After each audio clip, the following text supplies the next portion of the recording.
अब जो सबसे ज्यादा अहम है वो ये है कि क्या तस्वीरें कहती हैं। मैं तस्वीरें अपने दर्शकों को दिखाने की कोशिश कर रहा हूं। दरअसल ये वो आचार्य थोड़ा सा अगर आप पीछे चले जाएं तो हम दर्शकों को ये तस्वीरें दिखा पाएं। मौलाना थोड़ा सा अगर हम साइड हो जाएं तो ये दरअसल वो तस्वीरें सामने आई। कहा जा रहा है ये वजू स्थल के पास की वो तस्वीरें जहां पर शिवलिंग बरामद हुआ है। मेरे ख्याल से आचार्य जी आप इन तस्वीरों को बेहतर तरीके से समझा पाएंगे।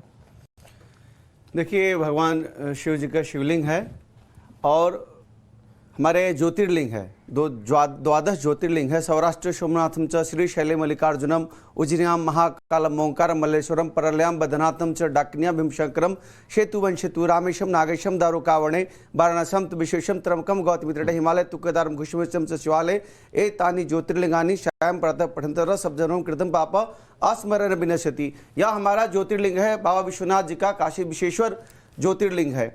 यह फाउंटेन नहीं हो सकता और फाउंटेन को संरक्षित नहीं किया जाता है। यह हमारा ज्योतिर्लिंग है और यह ज्योतिर्लिंग जो है वह विशेष रत्न का बना हुआ ज्योतिर्लिंग लग रहा है आप इन चीजों को और महत्ता के साथ समझाइए। मैं कहूंगा आप इन तस्वीरों पर रहिए आचार्य जी। और ये क्योंकि शिवलिंग के आकार को लेकर कोई कहा जाता है, कोई भी हिंदू शिवलिंग के आकार को देखकर समझ जाता है कि वो शिवलिंग है। आप यहां पर अगर उस आकार को थोड़ा सा वर्णित कर पाए तो। देखिए, शिवलिंग का जो आकार है यह बिल्कुल शिवलिंग की तरह ही है, कोई इसमें दो राय नहीं है। शिवलिंग इसी तरह ऊपर गुंबद की तरह उठा हुआ रहता है और नीचे अर्घा होता है, यह शिवलिंग ही है, इसमें कोई इफ बट नहीं है। और यह शिवलिंग जो है वह अति प्राचीन शिवलिंग है, द्वादश ज्योतिर्लिंगों में एक ज्योतिर्लिंग है। यह ज्योतिर्लिंग है और बाबा विश्वनाथ जी का काशी विश्वेश्वर का ज्योतिर्लिंग है। मौलाना साजिद रशीदी जी भी हमारे साथ हैं। मौलाना जी बहुत बहुत स्वागत है आपका टाइम्स नाउ भारत पर। अच्छे तरीके से वर्णन किया गया आचार्य जी की ओर से। कोई शक शुबा रह जाती है क्या? कुछ लोग तो फवारा बताने पर तुले हुए हैं साहब। नहीं, तुले हुए क्यों कह रहे हैं आप? बता ही रहे हैं सर। आप मुस्लिम पक्ष को कह रहे हैं तुले हुए हैं और हिंदू पक्ष को कह रहे हैं कि साहब ये तो क्लियर है। ये तो इंसाफ नहीं है। अगर आप दोनों पक्ष को सुनना चाहते हैं तो ईमानदारी से सुनिए। और यही मैं समझता हूँ कि एक अच्छी पत्रकारिता और एक अच्छा जर्नलिज्म भी है कि दोनों पक्ष को अच्छी तरह सुना जाए। मैं इस केस के कुछ लीगल पहलुओं को आपके सामने रखना चाहता हूँ, जो लीगल पहलू हैं इसके। देखिए, जो सूट इसमें डाला गया है उस सूट में यह कहा गया है कि मस्जिद की जो पश्चिमी दीवार है, पश्चिमी दीवार क्या चारों तरफ 10 फीट इसका बैरिकेटर है मस्जिद के चारों तरफ जी। लेकिन पश्चिमी दीवार के पीछे जो बैरिकेटर है उसके पीछे साल में एक बार पूजा होती है, बैरिकेटर के बाहर जी। आप उसको चिन्हित कर सकते हैं वहां जाकर। बिल्कुल ठीक। जो पूजा होती है साल में एक बार, वो मस्जिद के 10 फीट बैरिकेटर के बाहर होती है। उनका कहना यह है कि हमारी जो पूजा है ये साल में 365 दिन क्यों ना हो। सूट में ये कहा गया। ठीक। अब सवाल ये है कि जब सूट में ये कहा गया कि वहां जहां स्थान है जहां पूजा होती है वहां हमें 365 दिन की इजाजत दी जाए, ठीक, तो फिर मस्जिद की वीडियोग्राफी क्यों? मस्जिद तो उससे 10 फीट दूर है, ठीक, तो उसकी जो वीडियोग्राफी है मस्जिद की वो इनलीगल हुई। सिर्फ श्रृंगार गौरी की बात नहीं है सर। मैं बोला, सुनिए मौलाना साहब, एक एक करके आचार्य जी एक एक करके वो संक्षेप में खत्म करें, फिर मैं काउंटर कर रहा हूं। बिल्कुल, इसमें हस्तक्षेप मत करो। जब आपका नंबर आएगा आप बोलिए, मैं बिल्कुल खामोश रहूंगा। उसको जो अच्छे तरीके से, चूंकि इनके व्यूअर को बात कुछ जानी चाहिए ताकि पता चले। ठीक है मौलाना जी, कंटिन्यू प्लीज। दूसरे, उन्होंने सूट में कहा है कि ये रकबा नंबर 9130 है जिसमें मस्जिद भी आती है और ये सब आता है। लेकिन लीगल पहलू इसका ये है कि जिस रकबे की चौतरफा चौहद्दी ना खुली हो उसके बराबर, उसके लिए सूट कबूल नहीं किया जाता कोर्ट में। ठीक, समझ गए आप? ठीक, आपने सपोज कीजिए ये रकबा है हमारा। हाँ, उसमें क्या होता है, उसका लीगल पहलू ये होता है कि साहब इसके बाईं तरफ ये है, दाईं तरफ ये है, इधर ये है, इधर ये है और ये रकबा इतना है। ठीक, ये 9130 जो रकबा उन्होंने सूट में दाखिल किया है इसकी चौहद्दी नहीं है। जब इसकी चौहद्दी नहीं है तो इसका सूट कैसे कबूल कर लिया कोर्ट ने? ये भी इनलीगल है। दूसरी बात, ठीक है मौलाना जी ठीक है, एक और सुनिए बहुत संक्षेप, एक बहुत बड़ा केस, एक बहुत बड़ा केस। मौलाना जी देखिए, आज मुद्दा ये नहीं सर, आज मुद्दा ये नहीं है। देखिए मेरी बात तो सुनिए, मेरी बात तो सुनिए आचार्य जी, मैं आ रहा हूँ आपके पास। सुनिए, ठीक है, चौथा एक पॉइंट सुन लीजिए मौलाना साहब, चौथा एक पॉइंट सुन लीजिए, उसके बाद फिर जो आप कहें। ठीक है, ये लोग एक केस का हवाला देते हैं दीन मोहम्मद के केस का, जो 1936 में दायर किया गया था और 1937 में उसका फैसला आया। ये लोग क्या झूठ बोलते हैं कि साहब उसमें झूठ हजारों, एक मिनट आचार्य जी, एक मिनट, हाँ ठीक है। ये कहते हैं कि उसमें हजारों गवाहियां हैं इस बात की कि मंदिर तोड़कर मस्जिद में, एक मिनट सुन लीजिए मौलाना साहब, कोर्ट का फैसला क्या है? आप डिस्ट्रैक्ट कर रहे हैं ना सर, डिस्ट्रैक्ट नहीं, आप डिस्ट्रैक्ट कर रहे हैं ना। मसला क्या है, सुनिए मेरी बात सुनिए, मसला क्या है, मसला क्या है, ये आकृति है, मसला क्या है। आप एक मिनट आचार्य जी, देखिए क्या हो रहा था, वीडियोग्राफी के लिए कोर्ट तैयार हुआ, ये सारा सब जुडिशरी मामला है। अगर कोर्ट में सब ये मामला चल रहा है तो ये सब छोड़ दीजिए, लेकिन जो वहां से सबूत मिला है वो ये शिवलिंग मिला है, इसको लेकर बताइए ना सर। किसी की अगर भावनाओं के साथ, आस्था के साथ अगर कोई चीज जुड़ती है तो क्या उसे ये कहकर तोड़ा जा सकता है कि ये फव्वारा है? आप मुझे बताइए, आस्था के नाम पर देश चलेगा क्या? तो अगर कानून पर ही चलना है तो आप कानून पर छोड़िए ना साहब, बताइए ना। आप तो कोर्ट के सिस्टम पर भी सवाल खड़े कर देंगे, आप उसके जुडिशरी पर भी सवाल खड़े कर देंगे। आचार्य जी प्लीज, मैं देश के संविधान और कानून को ही बता रहा हूं। तो सर संविधान का इंतजार कीजिए, आप भी नहीं, सुप्रीम कोर्ट में आप गए ना, सुप्रीम कोर्ट में आप गए ना, सुप्रीम कोर्ट में आप गए ना सर, सर आप सुप्रीम कोर्ट में गए हैं ना, आप सुप्रीम कोर्ट में गए हैं ना। आप उनके साथ साथ किसकी बात कर रहे हैं? आप हमारा बात कीजिए ना, आप विक्टिमाइज प्ले करना नहीं बंद मानते कीजिए, हैं, आप हमारा मंदिर तोड़ा गया, हमारा मंदिर तोड़ा गया, गलत, और 2 लाख ये गलत, मस्जिद बनाया गया, ये गलत हम कैसे है। माने? आप मौलाना साहब, आप चीजों को डिस्ट्रैक्ट कर रहे हैं, 4 फुट का शिवलिंग मिला, आप डिस्ट्रैक्ट कर रहे हैं सर। सुनिए, 12 फीट का शिवलिंग मिला। सर सबने एक लाइन से कहा ना शिवलिंग मिला, सबने कहा ना शिवलिंग मिला, आप क्यों नहीं मान रहे?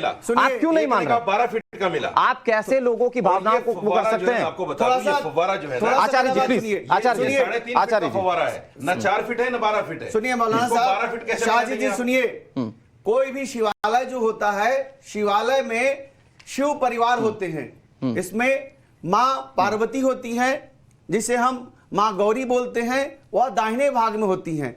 भगवान शिव के दाहिने भाग में माँ गौरी होती हैं, इसके बाद गणेश जी होते हैं, कार्तिकेय जी होते हैं और नंदी भगवान होते हैं। नंदी भगवान को बसहा बैल, जिसे भगवान शिव का जो है सवारी जिसकी करते हैं। तो हम किसी भी शिवालय में जाते हैं तो सबसे पहले हम नंदी का मुख को, सुन लीजिए, वो 18 फीट की दूरी पर, मेरा बात सुनिए, नंदी जो होते हैं, मौलाना साहब आपको वक्त दिया, मुख के सामने जो है, इनको तो पता ही नहीं है, सुनिए आस्था पर बयान कर रहे हैं। किसी के ज्ञान पर मत बोलिए, आपको भी ज्ञानी होने के चलते बुलाया गया, वो भी ज्ञानी के चलते नहीं चलेगा। सुनिए, जितना बड़ा नंदी भगवान को देख रहे हैं, अगर आप जुडिशरी पर भरोसा, अगर आप जुडिशरी पर भरोसा करते हैं तो जुडिशरी पर इंतजार कीजिए। आज बात यहाँ पर इस आकृति क्यों रही है मौलाना साहब? आज बात इस आकृति क्यों रही है? कैसे इलीगल है आप बताइए ना सर, आप कैसे इलीगल है?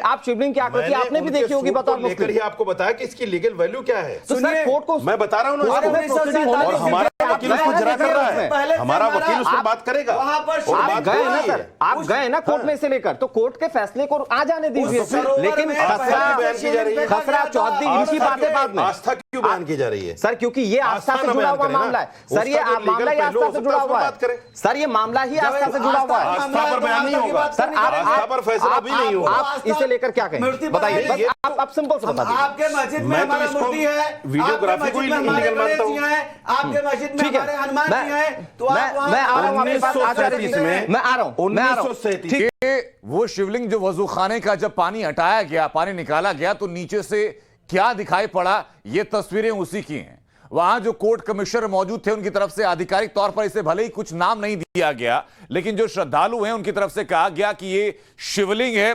और साथ ही साथ कोर्ट ने जब सुरक्षा का आदेश दिया, उस आदेश की तीसरी लाइन में यह साफ साफ लिखा गया था कि वहां मौजूद शिवलिंग की सुरक्षा के लिए सीआरपीएफ तैनात की जाए। महाराज साहब, अगर आप भी स्क्रीन के पास अगर आप आए तो चर्चा को हम लोग आगे बढ़ाएं। उससे पहले सबसे पहले मैं आचार्य शैलेश तिवारी आपसे जानना चाहूंगा कि सनातन धर्म को आप मानते हैं, ये तस्वीरें देख करके क्या पहचान कर पा रहे हैं कि क्या है? बिल्कुल शिवलिंग है, इसमें कोई दो राय नहीं है।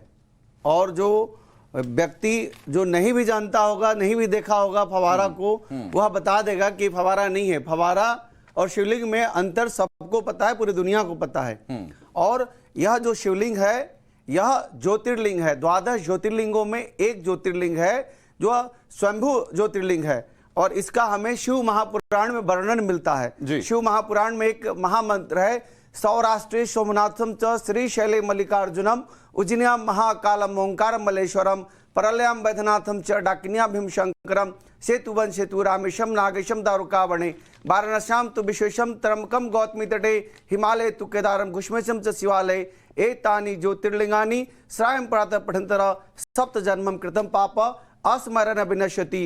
यह जो ज्योतिर्लिंग है जी। इसके सिर्फ दर्शन मात्र से 7 जन्मों के पाप जो है वह कट जाते हैं। ये श्लोक का अर्थ आप बता रहे हैं जी। और यह जो ज्योतिर्लिंग है यह विशेष रूप से ऐसे रत्न का बना हुआ है जो साक्षात स्वयं दावा किया जा रहा है कि पन्ना का बना हुआ है ज्योतिर्लिंग है। मौलाना साहब मुझे बताइए कि अगर ये जो याचिका लगाई गई वो पूजा करने के अधिकार को लेकर के लगाई गई थी 5 महिलाओं के द्वारा, उसी अधिकार की रक्षा की जाए कि ना की जाए इसके लिए कोर्ट की तरफ से इसकी वीडियोग्राफी का ऑर्डर दिया गया।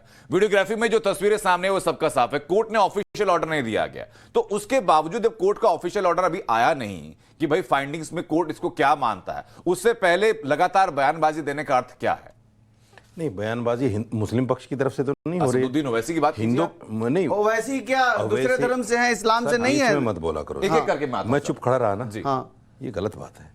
आप धर्म गुरु हैं, अच्छा नहीं लगता मुर्गे की तरह हम आपस में लड़े, अच्छी बात नहीं है वो। असदुद्दीन ओवैसी का जो कहना है वो ये है कि ये सूट जो है ये इलीगल है। 2 वजह से इलीगल है। एक तो 1991 का जो प्लेसेस वर्शिप एक्ट है उसमें बाकायदा ये कहा गया है कि जो 1947 के 15 अगस्त के टाइम में जो मस्जिद या मंदिर जिस हाल में था, जो भी मजहबी प्लेस जिस मकाम में था वो उसी मकाम में रहेगा, उसका कैरेक्टर चेंज नहीं किया जाएगा। नंबर 1। दूसरे ये कहा गया कि इस पर कोर्ट में कोई सुनवाई भी नहीं होगी।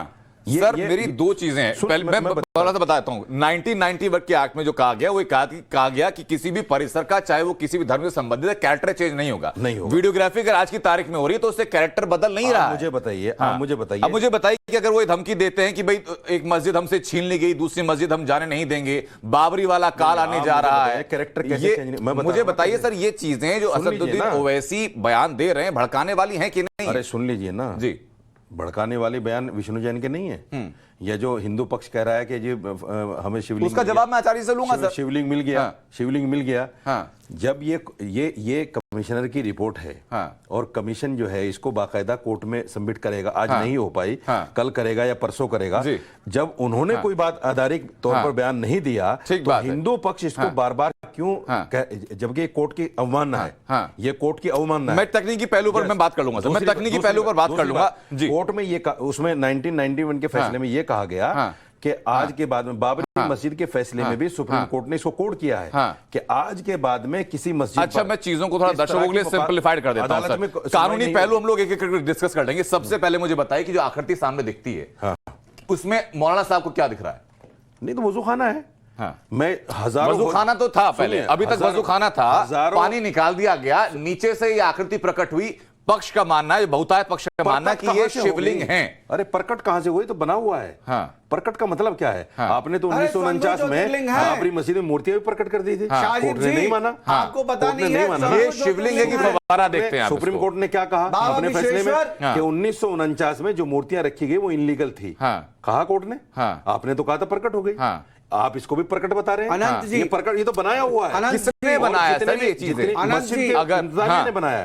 मस्जिद इंतजामिया ने बनाया है। मस्जिद इंतजामिया ने बनाया, लेकिन जो अंजुमन इंतजामिया के जो वकील हैं वो नहीं कह रहे चीजें, ये आप कह रहे हैं। वकील, हमारा वकील तो ये भी नहीं बोल रहा है जो विष्णु जैन बोल रहे हैं। विष्णु जैन तो कह रहे हैं ये शिवलिंग है। हमारा वकील कह रहा है कि जब ये कोर्ट के आदेश में भी कहा गया। मैं आ रहा हूं आचार्य जी, कोर्ट के आदेश में कहा कह दिया शिवलिंग है। मैं बताता हूं सर, अभी आपको आदेश आ गया। आपको वर्ड बाय वर्ड बताऊंगा। कोर्ट के सुरक्षा को लेकर जो आदेश दिया गया, उस आदेश का जो लास्ट पैराग्राफ है, दूसरी लाइन के बीच में लिखा गया है कि वहां जो शिवलिंग है उसकी रक्षा के लिए सीआरपीएफ तैनात की जाए। ये कोर्ट का आदेश है। मैं आपको कॉपी दिखा देता हूं, मैं उसकी कॉपी दिखा देता हूं। कहा गया कि जो तथाकथित शब्द का इस्तेमाल नहीं है सर, तथाकथित शब्द का इस्तेमाल नहीं है सर। हम भी पढ़ के आते हैं, हम आस्था पर बात नहीं करते, पढ़ के आते हैं। ठीक है आचार्य जी, ये जो बाबा विश्वेश्वर काशी विश्वनाथ जी का जो ज्योतिर्लिंग है वह स्वयंभू ज्योतिर्लिंग है। 12 ज्योतिर्लिंग सभी स्वयंभू हैं। इसको किसी ने बनाया नहीं है। कहीं के पहलू बताइए। कहीं पर पन्ना का, कहीं पर माणिक का, और कहीं पर शालिग्राम का। ऐसे ऐसे शिवलिंग हमारे 12 ज्योतिर्लिंग में स्वयंभू निकले हुए हैं। और ये फाउंटेन और ज्योतिर्लिंग में मैं काम करता हूं आचार्य जी, जो हमारे रिपोर्टर्स ग्राउंड से लगातार रिपोर्ट कर रहे हैं, मैं सीधा उनके पास चलता हूं। मैं आ रहा हूं सर आपके पास, हमारे 3 रिपोर्टर हैं बहुत बता दूंगा जी, जिसमें इस तरह के फव्वारे आप बिल्कुल बताइएगा सर, लेकिन ज्ञान वापी में क्या है मैं उससे सबसे पहले जानूं। हमारे सहयोगी शिवानी आशुतोष लगातार हमारे साथ है। आशुतोष, सबसे पहले जरा बताइए जरा कि इस बात को लेकर कंफ्यूजन है कि कोर्ट की तरफ से सुरक्षा को लेकर जो आदेश दिया गया था, उस आदेश में किस आकृति का जिक्र किया गया?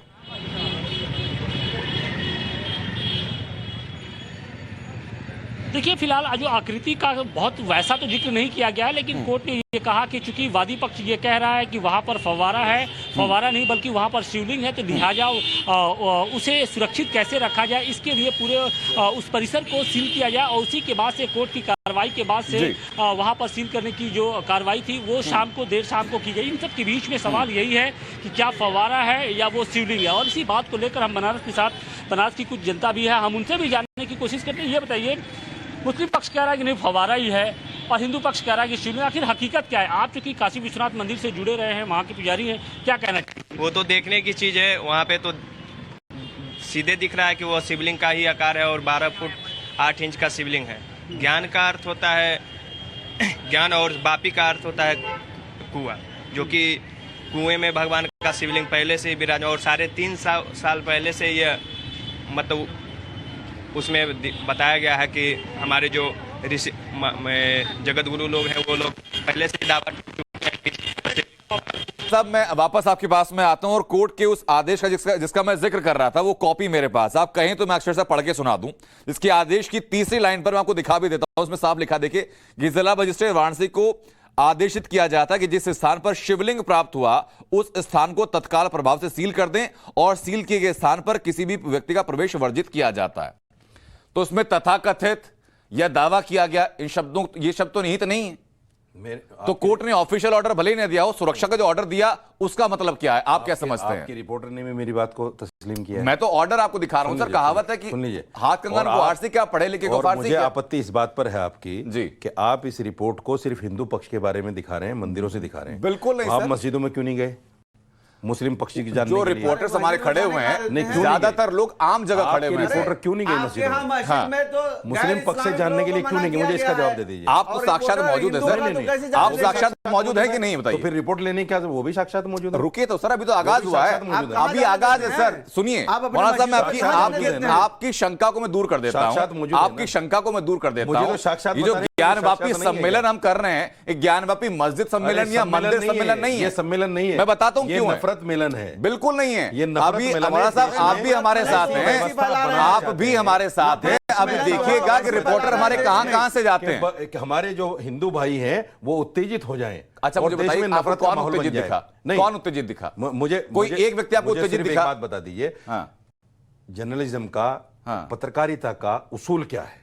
हाँ, उसका उसूल ये है कि आप इंसाफ दिखाइए। बिल्कुल ठीक बात, आप झुकाव मत कीजिए। अब मैं आपकी चीजों को स्पष्ट कर देता हूं और दर्शकों के लिए स्पष्ट कर देता हूं, जो कंफ्यूजन पैदा करने की कोशिश हो रहा है। सुनिए कि आप हिंदू पक्ष अब मौलाना साहब बताने की कोशिश इसलिए कर रहे हैं ताकि मुसलमानों को भयभीत। अब मौलाना साहब किसी को, ये सर विक्टिम कार्ड है मौलाना साहब, ये सिर्फ विक्टिम कार्ड है जो कि लोगों को भ्रमित करने के लिए इस्तेमाल किया जाता है। मैं कह रहा हूं विक्टिम कार्ड है जो लोगों को भ्रमित करने की कोशिश की जाती है। मैं आ जाता हूं आपके पास, मुझे बताइए आचार्य साहब, मुझे बताइए कि क्या यह संभव है कि आप खाली रिपोर्टर्स खड़ा करके किसी एक वर्ग विशेष को भ्रमित कर दें? देखिए, ओवैसी जैसे लोग जो हैं वो भ्रमित कर रहे हैं, और जैसा मौलाना नहीं कर रहे हैं, मैं नहीं भ्रमित कर रहा हूं, एक एक करके बात करते हैं ना मौलाना साहब। मौलाना साहब एक एक करके बात करते हैं, पहलू तो नहीं बताया, एक एक करके बात करते हैं। सर मैं तकनीकी पहलू पे भी आ जाऊंगा। मौलाना साहब एक एक करके बात करेंगे सर, एक एक करके। सर आस्था का विषय है ये नहीं, आस्था का विषय नहीं है। मैं बताता हूँ क्यों है। वो जगह अभी आप सुनिएगा, मैं बताऊंगा आपको क्यों है। मैं आचार्य जी की बात सुन लूं, उसके बाद मैं आऊंगा आपके पास। सुनिए जी, हमारे यहाँ 18 महापुराण है। 18 पुराणों में शिव महापुराण में काशी विश्वनाथ जी का, विश्वेश्वर महादेव मंदिर का सब कुछ वर्णन किया गया है। और जिस प्रकार मौलाना साहब बता रहे हैं कि वो फाउंटेन है, फाउंटेन तो नहीं है, वह शिवलिंग ही है। और जब शिवलिंग है, सवाल कर लेता हूं, मैं आ जाता हूं सर, मैं आ जाऊंगा, बात पूरी करने में आऊंगा आपके पास। वर्षी पैक्ट जो है वह समाप्त हो जाता है, क्योंकि वह शिवलिंग वर्षों से है। ठीक है, मौलाना साहब का सवाल है, बताइए। वैदिक धर्म तो सनातन है। हाँ, मूर्ति पूजा कब से आई इसमें? अरे बताइए आप मुझे। लाखों वर्षों से हमारी सनातन धर्म में तो मूर्ति चलती आ रही पूजा नहीं है। सनातन धर्म में मूर्ति पूजा है। मैंने वेदों को अरे, पढ़ा है। आप कौन सा वेद पढ़े हैं? किसी वेद में अरे, मूर्ति फर्जी पूजा का बातें जिक्र कर रहे फिर हैं आप। तकनीकी पहलू किसी पर नहीं पुराण जाएंगे में- मौलाना साहब। किसी पुराण में अरे ना तो आप मूर्ति सुनिए। पूजा का जिक्र नहीं। हाँ। ये मूर्ति पूजा कहाँ से आई? सुनिए आप जो नाइक है ना जाकिर किसी नाइक, वेद को बताइए, जाकिर एक नाइक की वेद भाषा में मत बताइए बोलिए। जहाँ मूर्ति जाकिर पूजा का नाइक- जिक्र हो। जाकिर एक नाइक वेद में आतंकवादी, बताइए। हाँ। जो मैंने वेदों हमारे को धर्म पढ़ा का है। कोई पुस्तक को नहीं एक जानता, वेद में कुछ नहीं बताइए। पढ़ा और फर्जी तरीके से हमारे वेदों में धर्म के उस चीजों को व्याख्या निराकार की करने भक्ति लगा। का कहा उसी गया तरह है जिसका व्याख्या कोई मत अब कीजिए। मौलाना साहब वो तो ये पूछ सकते हैं बताइए। कि सोशल मीडिया पे ट्रेंड देख सकते हैं। आचार्य जी मैं लौटूंगा आपके पास। आतंकवादी जाकिर नाइक आचार्य जी मैं को लौटूंगा आपके जवाब पास। नहीं दे पा रहे हैं आप उनकी तरफ से। नहीं मैं सवाल नहीं पूछ- वो अपनी बात नहीं कर रहे हैं कि वो ये पूछ सकते हैं। आप- वो इसका नहीं मतलब पूछ सकते उनकी तरफ- वो नहीं पूछ ये सकते पत्रकारिता वो नहीं नहीं है। पूछ सकते दोस्त, ये सर मुझे पत्रकारिता के जर्नलिज्म नहीं। पत्रकारिता के चैप्टर Please, पढ़ने की जरूरत नहीं है जर्नलिज्म सर नहीं। मौलाना साहब मैं कह रहा हूँ अगर वो जवाब पत्रकारिता नहीं दे का पा रहे हैं, चैप्टर आप पढ़ने का उसकी जरूरत तरफ नहीं। जाके- अरे क्यों नहीं जरूरत लेंगे? क्या बात कर रहे वो हैं? जवाब अपना खुद देंगे। हम जवाब दे रहे हैं। वाह, वाह, वाह। आपने आप उपनिषद खड़े हो पढ़ा जाके है? जवाब अच्छा दे पा रहे पहले सर आचार्य आप मुझे जवाब बताइए दीजिए। किस वेद में लिखा उसके बाद फिर मूर्ति मेरा पूजा? सवाल सुनेंगे आप। उसके बाद मेरा सवाल सुनेंगे। ऋग्वेद में लिखा हुआ है। किसमें? ऋग्वेद के अध्याय पाला बताइए। सर के छठा अध्याय संघ- बताइए। ठीक है